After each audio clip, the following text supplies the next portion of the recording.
70. Alto Marechal Azuri. Algo está acontecendo com Irmane. Concordo que seja verdade, mas a culpa não é da divisão entre os Cavaleiros Radiantes. A percepção de nosso valor é uma questão separada. Da gaveta 11, terceiro zircão. As casernas da guarda da muralha tinham um cheiro de casa para Kaladin. Não a casa do pai, que cheirava a antisséptico e as flores que sua mãe amassava para aromatizar o ar. Seu verdadeiro lar. Couro, guisado cozinhando, homens aglomerados, óleo para armas. E credo. Homem catinga. Esferas pendiam das paredes, brancas e azuis. O lugar era grande o bastante para abrigar 2 pelotões, um fato confirmado pelas insígnias de ombros que viu.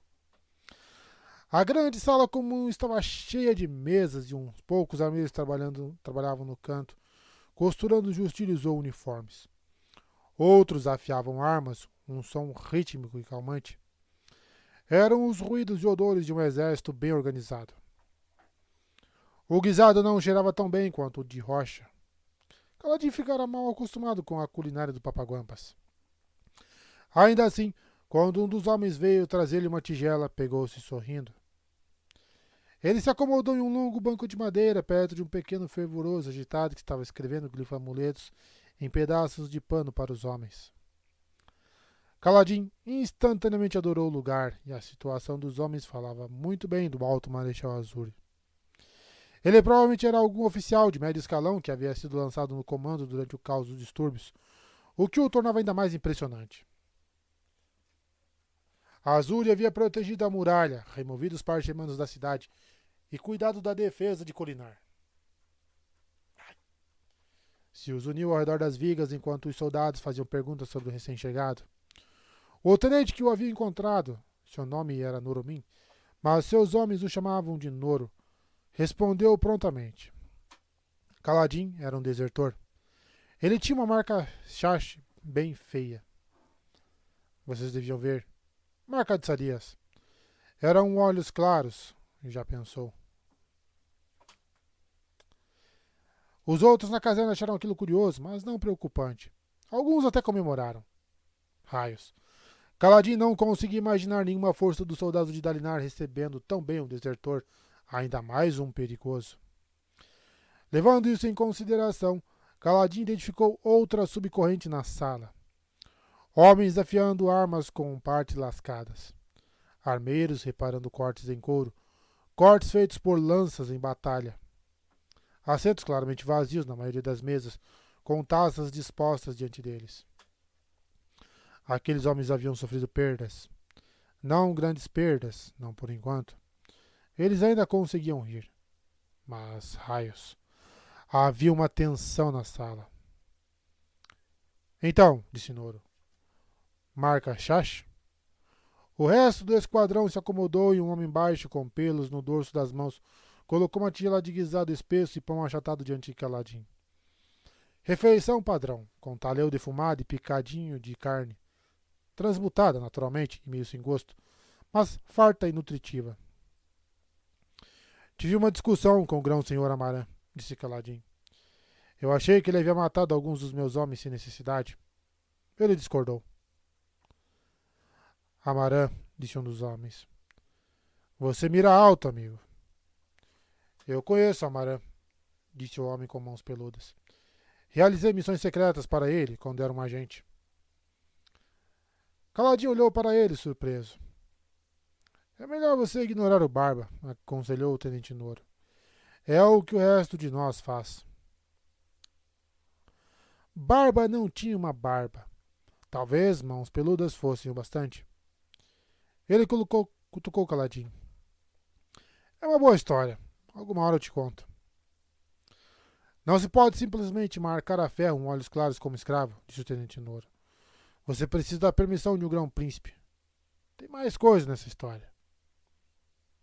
Tem sim, disse Kaladin. Então continuou a comer seu guisado. Disse um soldado alto do esquadrão. Mistério. Noro deu uma risada e então gesticulou na direção da sala. Então, O que você acha? Você disse que não ia me pressionar, respondeu caladinho entre colheradas.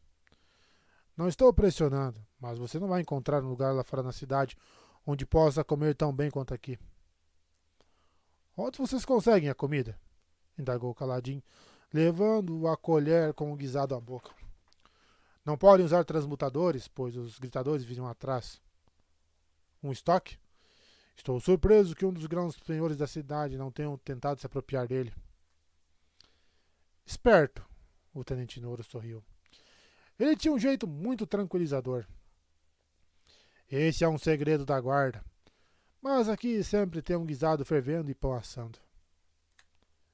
É uma receita minha, acrescentou Barba. Ah, faça-me o favor, disse o homem alto. Agora você é cozinheiro também, Barba?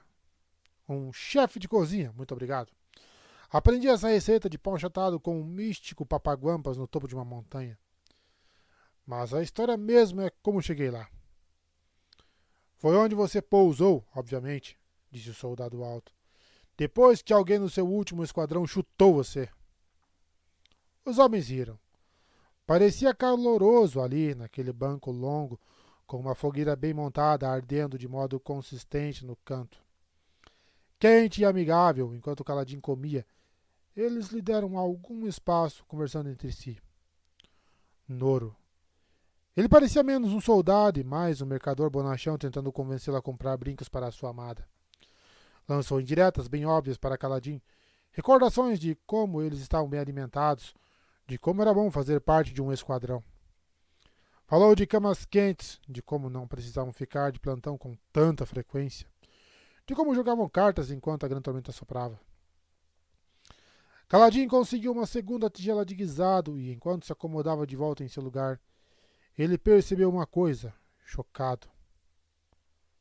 Raios. Eles todos são olhos claros, não são? Todas as pessoas no recinto, do cozinheiro aos armeiros, até os soldados lavando pratos. Em um grupo como aquele, todo mundo tinha uma tarefa secundária, como cuidar das armaduras ou de cirurgias de campo. Caladinho não havia notado os olhos deles. O lugar lhe parecera tão natural, tão confortável, que ele achara que eram todos olhos escuros como ele. Sabia que a maioria dos soldados olhos claros não eram oficiais de alta patente. Ouvira dizer que eram basicamente pessoas comuns. Ouvira isso repetidas vezes. De algum modo, sentar-se naquela sala finalmente tornara o fato real para ele. Então, Cal, disse o tenente Noro, o que acha? Talvez volte a se alistar? Fazer outra tentativa? Não tem medo de que eu deserte? Perguntou Caladinho. Ou pior, que eu não consiga controlar meu temperamento? Eu posso ser perigoso. Não tão perigoso quanto ter poucos soldados, disse Barba. Você sabe como matar pessoas? Isso basta para nós. Caladinho assentiu. Conte-me sobre seu comandante. Isso é uma parte importante de qualquer grupo. Acabei de chegar à cidade. Quem é esse alto Marechal Azuri? Você pode conhecê-lo pessoalmente, disse Barba. Ele faz a ronda toda noite por volta da hora do jantar, verificando cada caserna. Ah, é verdade, disse Noro. Caladinho olhou de relance. O tenente parecia pouco à vontade. O alto marechal é incrível, disse Noro rapidamente. Nós perdemos nosso antigo comandante durante os distúrbios e Azuri liderou o grupo que protegeu a muralha quando o culto dos momentos tentou, em meio ao caos, tomar os portões da cidade. Ele lutou com um esvaziador, disse outro membro do esquadrão. Eu estava lá. Quase fomos vencidos, mas então Azuri se juntou a nós, erguendo uma brilhante espada fractal. Ele reuniu o nosso pessoal, inspirou até mesmo os feridos a continuarem lutando. Raios! Parecia que tínhamos esprenos nas nossas costas nos segurando, nos ajudando a lutar. Caladinho estreitou os olhos. Não me diga. Ele extraiu mais informações enquanto terminava a sua tigela. Ele só tinha elogios para Azuri, embora o homem não houvesse exibido quaisquer outras habilidades estranhas que Caladinho pudesse descobrir. Azuri era um fractário, talvez um estrangeiro, antes desconhecido pela guarda, mas, com a queda do comandante deles e a subsequente desaparição no palácio do grão-senhor que os patrocinava, Azuri havia acabado no comando. Havia mais alguma coisa? Algo que eles não mencionavam. Caladin se serviu de uma terceira tigela de guisado, mais para enrolar e ver se o alto marechal realmente apareceria ou não. Logo, uma agitação perto da porta fez com que os homens se levantassem. Caladin os imitou, se virando. Um oficial graduado entrou, usando uma corrente brilhante e um tabardo claro, acompanhado por atendentes, inspirando uma rodada de saudações. O alto marechal vestiu um manto de cor apropriadamente azul, um tom mais claro que o azul Colin tradicional, com um aljofre, acho que é um alforge, ao redor do pescoço e um elmo na mão. Ou é aljofre mesmo, sei lá. Só que o alto marechal era a alta marechal. Caladinho hesitou, surpreso, e ouviu Sil arquejando acima. A alta marechal era de altura média para uma mulher aletiana, talvez um pouco abaixo, e seu cabelo era liso e curto, chegando à metade das bochechas. Seus olhos eram alaranjados e ela usava uma espada na cintura, com um brilhante punho em meio círculo. Aquele não era um estilo aletiano. Seria a espada fractal mencionada antes? A arma tinha um ar estranho, mas por que usá-la em vez de dispensá-la? Apesar disso, a alta marechal era esguia e de ar severo e tinha um par de cicatrizes sérias no rosto. Ela usava luvas nas duas mãos. O alto marechal é uma mulher? Sibilou Caladin.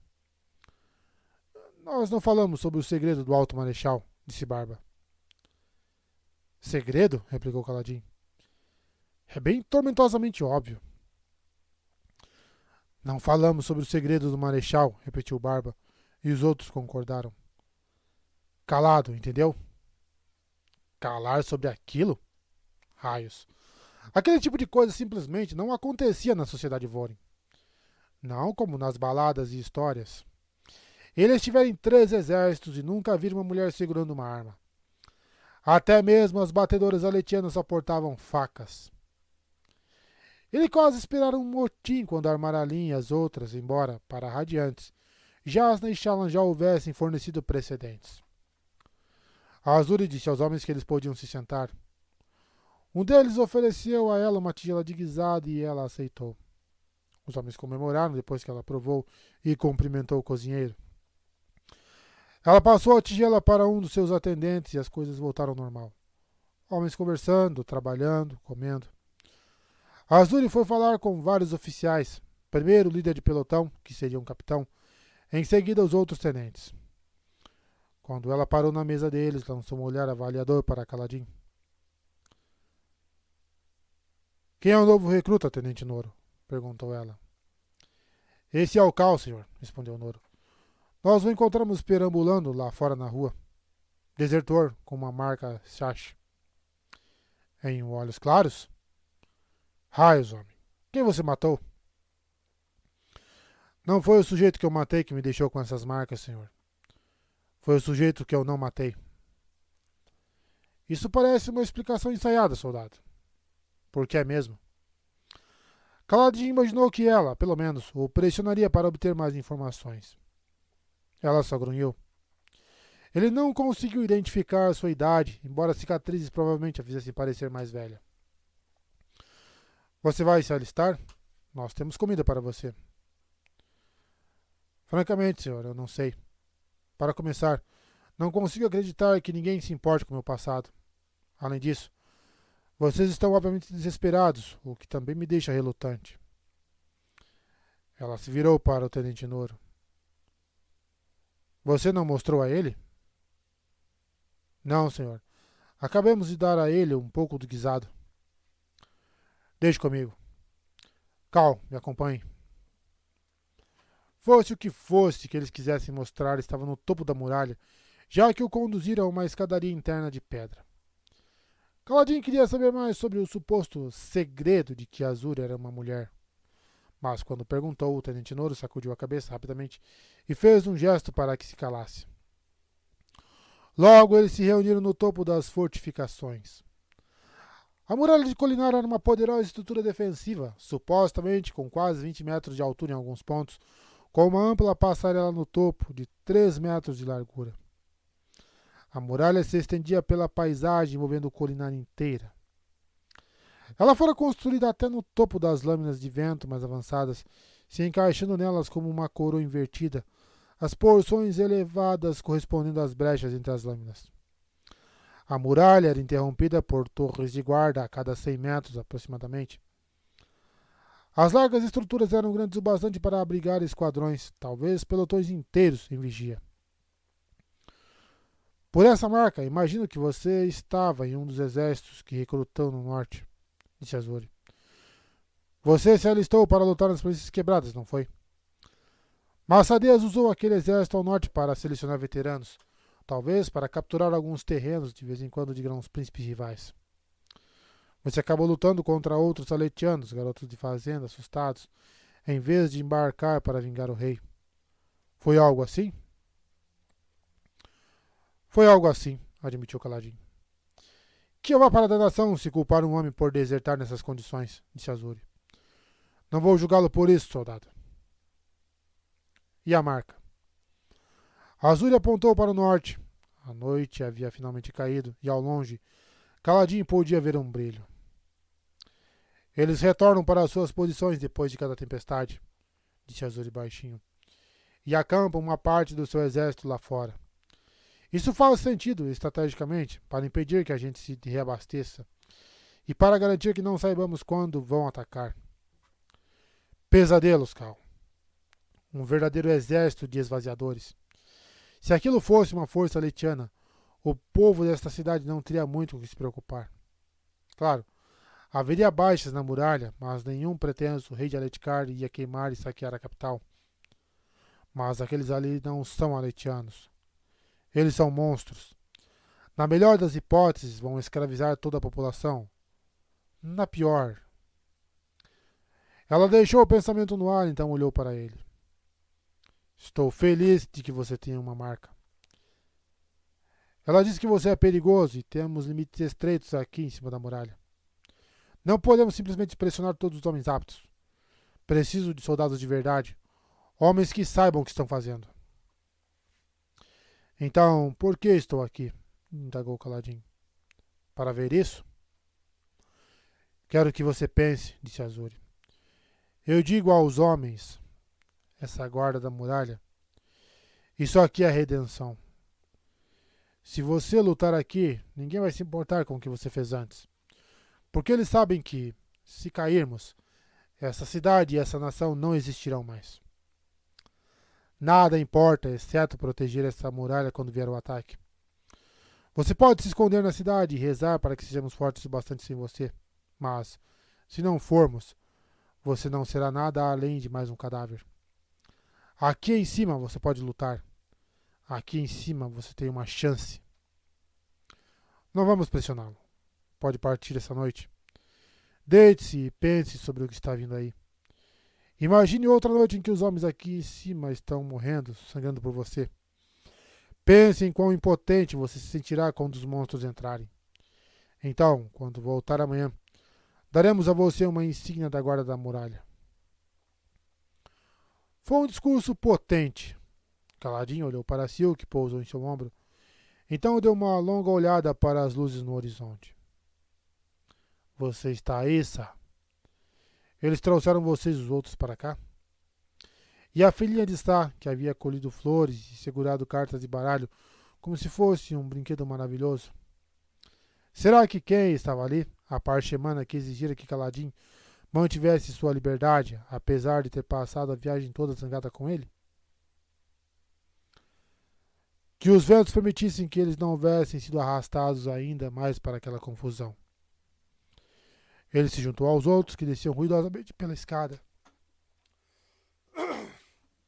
Depois, Noro e o resto do esquadrão se despediram alegremente, como se estivessem certa como se tivessem certeza de que ele ia voltar.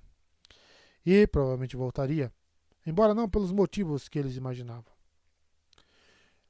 Ele voltou à mansão e se forçou a conversar com alguns dos guardas na tenda dos Olhos Claros, embora não tenha conseguido informação alguma, e suas marcas causaram agitação entre eles. A Adolin e o Rokar finalmente apareceram, as ilusões deles intactas. Então, o que havia de errado com a de Kaladin?